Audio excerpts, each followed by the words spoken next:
you ever have clients think that they have insight, but they don't have insight?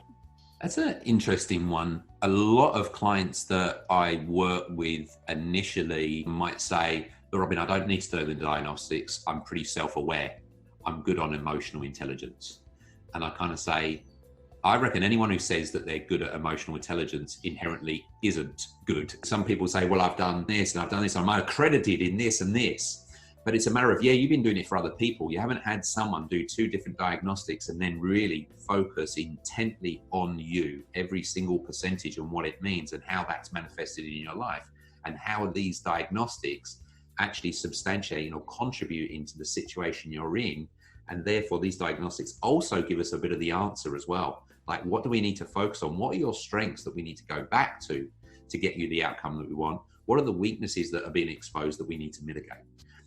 And so the diagnostics are very much done from an action basis of what do they tell us that we need to accept so that we can go into the right strategy for you to really consciously move you forward. It's not just something that you do to make yourself feel warm and fuzzy in the tummy.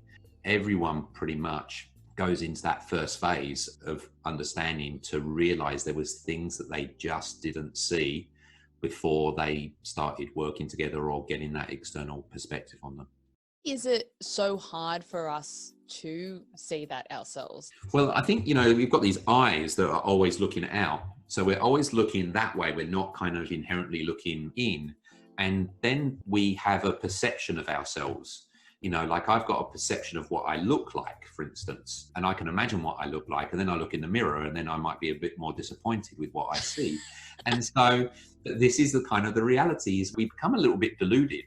We become distracted on everything around us and we're not actually looking in. And so for me, who I am and what I'm about, I constantly come back to on a regular basis, what's my true center? It's not that I don't struggle, with certain things. It's about the speed of which you do the identification and the self-correcting.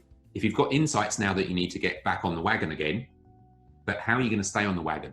Oh, well, hopefully I will this time. Well, hopefully it's not good enough. How can you ensure it?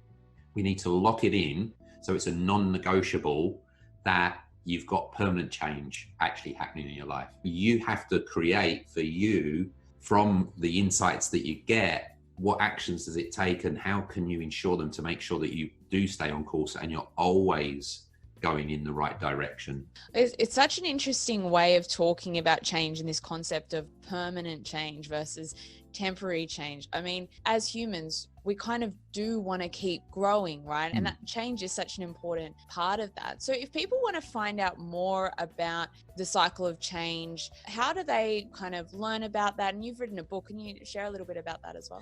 Yeah, so I've got the book called The Executive Edge, which is really about stopping and evaluating your career and life to bring more meaning, joy, and purpose to it. And it goes through the circle of change and it goes through the stages of my model and challenges you with regards to what are the simple steps that you need to take to do that thinking on your own. And so if that's all you need as a provocation to do that, then get the book. You can download it for free. If you go to InspireMeConsulting.com.au, if you check me out on LinkedIn, for instance, there's a link there that you can click on. You can download the book for free, and then we give you lots of resources from there so that you can actually get going on that cycle of change.